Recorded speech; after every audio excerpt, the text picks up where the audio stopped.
Ladies and gentlemen, you are looking live at the Woody Hayes Athletic Center. It is time for a meaty episode of Snap Judgments because it is Beanie week in here as Ohio State gets ready for Youngstown State. That's Bill Landis. I am Austin Ward. I think that's my favorite sign they've ever put up in there. It's the best one because it's like rarely does it actually spell out a word, and I guess that's a word, right? I don't know, maybe not. It's not a face word, but it's going to work tonight. It is BD week. Ohio State getting ready for week 2, looking for those big improvements. It's a Wednesday night, so you can tell if maybe behind me that Marvin Harrison is on the Monarch machine getting ready. Must be a day that ends in Y. Yeah, it is a day that ends in Y. It is a BD day as well. Most of Wednesday night's media festivities, Bill, seem to focus on finding improvement for the offensive line, the running game, everything working together in that concert. Doesn't seem like Ohio State is all that panicked over what happened in week 1, nor maybe should they be after a 20-point win on the road against a Big Ten opponent. Those things, got to check them off the list real quick. But they know that has to be better over the course of the season, and they think that it can, right? Yeah, like I think there's two things. Like, one, they don't think that performance was acceptable, but two, like they think the things that were going awry for them can be fixed. So like there's not panic here. And I know there's like panic on the outside. I think that's normal reaction when you see a game like that. It just wasn't clean. And they're not like, they're not coasting by here. They're not accepting that as like, oh, that's just who we are. They're trying to work on those problems. And I think Chip Trainum and Josh Fryer in particular articulated that. Josh Fryer, the only guy to grade out a champion on the offensive line, like didn't put himself above the rest of that group. He said, we all got to be better. We all got to communicate better. We have to identify guys the right way. I got to do a better, and this is me speaking for, not me, I didn't play, but this is me speaking for Josh Fryer. I got to do a better job helping Luke Montgomery, a true freshman, make sure he knows the right guy he's got to go block on a given play. So that's the kind of stuff they're working through. And I think that's normal week 1 to week 2 stuff. It doesn't excuse what week 1 looked like. It doesn't mean you have to just accept it as that's who Ohio State is, but it is the nature of the beast, I think. Yeah, I think I would give credit for the self-assessment from Josh Fryer. Again, setting aside his own champion grade, you are only as good as the unit as a whole. That's one offensive lineman out of 5 being a champion is not a successful outing and not a way to win a national championship. But putting that aside, and he called it mediocre several times. I think he made it a point. That's what he wanted to get across. And it doesn't mean that Ohio State doesn't think that it can't get better. I don't know if you and I were talking the other day. It was like after 2014, the first couple of weeks of that offensive line, it was like, there's no way this is ever going to work. Like they're coming apart at the seams. And by the end of the year, they were national champions. Again, doesn't mean that that's absolutely going to happen for this group, but does mean that you probably need some time to grow into it, develop chemistry, work on that communication. He said mediocre 3 times in a row, and he said communication 3 times in a row in different answers. And I think that's certainly the offensive line taking to heart that out of everything that happened in week 1, they sort of know that it's most on them to take that jump into week 2. Yeah, I think too, like if you understand offensive line play, like everyone's communicating together, right? But the 3 positions that I think carry that burden the most are center and the 2 tackle spots. And guess what? All 3 of those guys are new. And like Josh Fryer's played some, and Josh Simmons started at San Diego State last year. So I'm not saying that's totally new for them in terms of an experience, but it's new people, it's new language, it's different plays, different defenses for Josh Simmons. So it's not surprising to me that didn't look great coming out of the chute. It needs to get better. Like it needs to be much better in 3 weeks. I think if it's not, you probably won't even notice, to be honest, the next 2 weeks. And that makes the evaluation a little bit difficult. That does happen from time to time with Ohio State's schedule. You see problems. There's not really games that tell you whether or not it's fixed. And then like they get on the big stage, you're like, well, I guess we'll find out. And I do think we're kind of in that position as we approach the Notre Dame game at the end of the month. But I thought it was good to hear from Josh Fryer sort of articulating the things that at least I thought I saw with them, which was misidentifying guys and not quite fitting runs up the right way. Stuff that I did think got better throughout the game too against Indiana, which I think is a good sign. But they know it. Like they know the issues, they're working on them, and let's see if they can get them fixed. Yeah, and I think, again, you can't put it, or at least I'm not going to put it all on the offensive line. I think there were 2-3 plays that could have been handled differently by the backs. Mm-hmm. Sometimes that's how the difficulty of operating a run game and finding a successful one is that everything still has to be working in concert. Football is a difficult game, and successful offensive football is hard. Ask Iowa. You have to make sure everybody is operating, communicating on the same page at the same time, and performing at the highest level. Again, that's it's easier said than done. And I think that there were holes that were created where, Ohio State would like to see the backs be more decisive, perhaps get to a hole or finish runs more aggressively.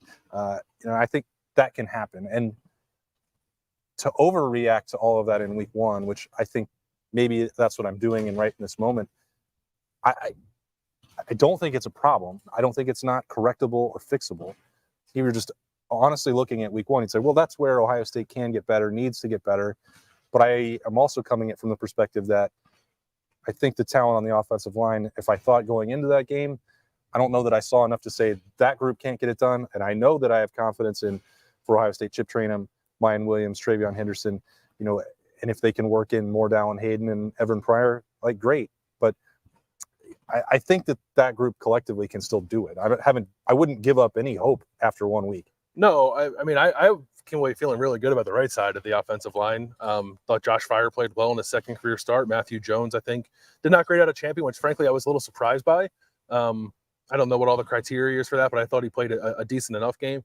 The left side was shaky, and you don't want to see that, especially when you have a veteran returning guard like Donovan Jackson, who I think on a few snaps did not have some of his best moments. So that side has to get better. He and Josh Simmons have to get more comfortable working together. Josh Simmons probably has to make an adjustment to seeing better athletes, like athletes, more consistently than he did in the Mountain West. But I'm not telling you that he can't do it. I'm also not telling you that he definitely will. Like, if you have question marks about it, I do too. I just think we need to give them a little bit of time to see if they can gel and work it out. And there are a lot of offensive lines that are going through that this time of year. I also think their rushing attack sort of collectively, backs and running backs and offensive line alike, can be helped by Ohio State being a little more efficient throwing the ball down the field than they were against Indiana. So it all goes together. It's going to look really good, I would imagine, this Saturday against Youngstown State, and probably even next week against Western Kentucky, which does not have a tremendously strong defense either. And I, like I said, I don't think you take much away from that, but I also think it does help to build confidence too, and put some points on the board. So hopefully they can do that. It was almost weird how little quarterback conversation there was on Wednesday night. Yeah, well, we didn't talk to a quarterback, which probably helps that along. But the whole month of August was like, hey, yeah, what do you cornerbacks think about the quarterbacks that are throwing against you? Like, hey, linebackers, do you notice a difference? Like, what? And I understand why. Like, they're tired of talking about it, and there's nothing that Steel Chambers, for example, could say about Ohio State's quarterback situation at this point. Yeah. The one guy that I did hear talk about it a little bit was Cade Stover, who was just expressing confidence that we've heard all along in both guys to do the job if called upon. He said he thought Kyle played a decent game and got a little better as the game went along. Obviously not much to go off with Devin Brown, but I think the fact that, or the talk about them both being able to lead this offense and the confidence in them both coming into the season was real.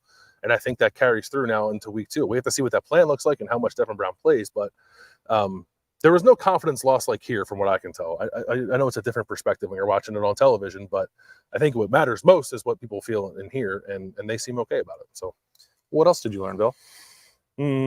Steel Chambers was angry at Indiana for coming out and running triple option. That wasn't the word he used. Yeah, well, this is a children's show. It's a family show. It's not a children's show. It's a family. He was PO'd. That's live. We can't edit it out too tonight. That's right. He was PO'd by Indiana coming out with triple option, but I think sort of reiterated what Jim Knowles said on Tuesday. However much that surprised them, I think they feel very encouraged by the fact that they were able to find those answers basically immediately and weren't really surprised or weren't really caught off guard by it. Yeah, I joked with Jim Knowles coming off the field, like, just speak it into existence. You said the week before, like, you weren't prepared for triple option, and then Indiana gave it to you. Just use a little reverse psychology. You're like, hey, you know what, Youngstown State, you won't throw 50 times to test our secondary. There's no way. Yeah, like, you'd never do that.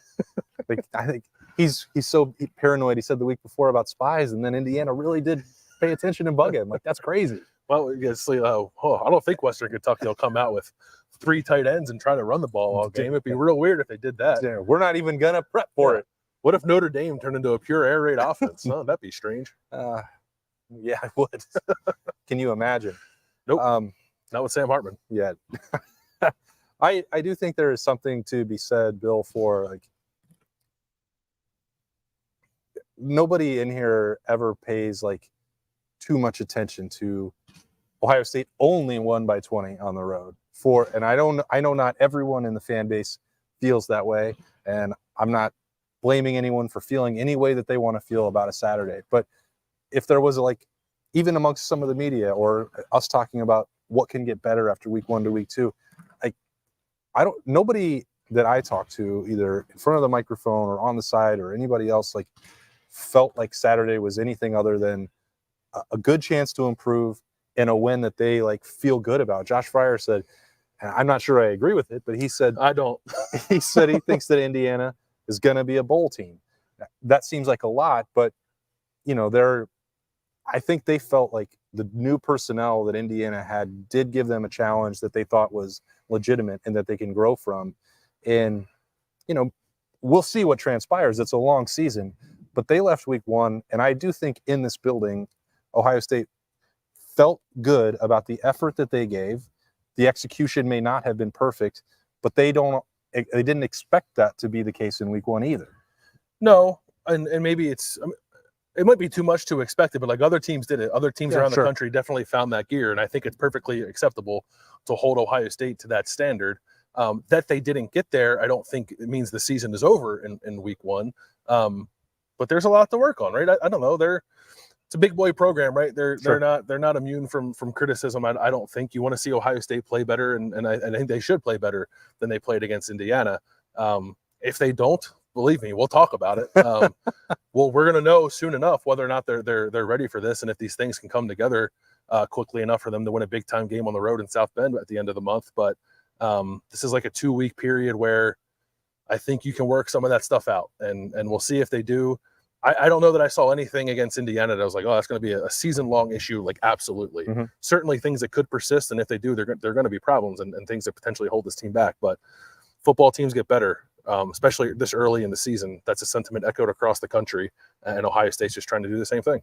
You don't think that we're going to learn much if Ohio State can Beanie? Can Beanie? Yeah. I sure hope they Beanie. If they don't Beanie, post-game shows are wild. We're going to be Levy. Yeah, I think they'll be okay this weekend. All right. That's a bold prediction. You heard it here first. That's right. I'll go on the record with that. Drilling down that Ohio State is going to be okay against Youngstown State. Just a couple days away. Home opener in the Horseshoe. What should be a beautiful Saturday afternoon in Columbus, Ohio. This was a Wednesday night edition of Snappy J's coming at you live with Marvin Harrison in the background as promised. Thanks so much for joining us. He's Bill. I am Austin. We will talk to you again tomorrow.